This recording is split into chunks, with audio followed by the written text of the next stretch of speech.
Rachel? Rachel, thank you. Salamat.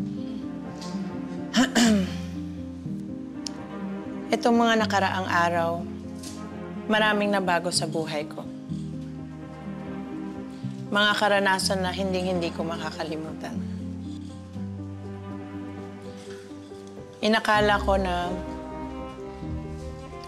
hindi ko na mababago ang kondisyon ko.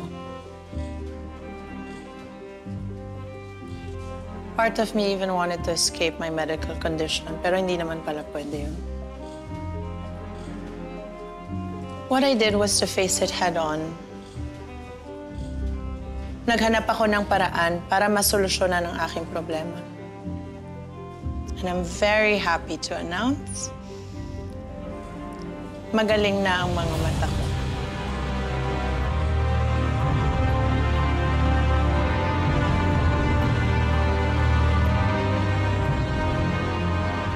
At handang-handa na ako para sa susunod na mga kabanata ng buhay ko.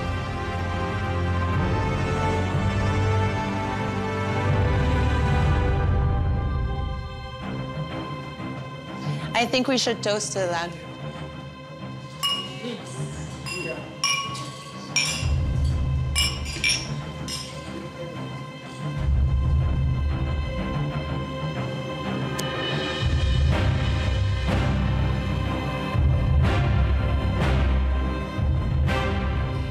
Cheers.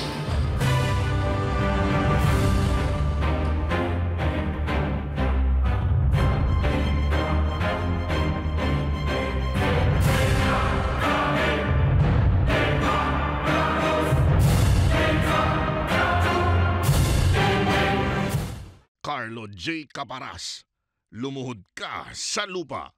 Weekdays sa Hapon Champion.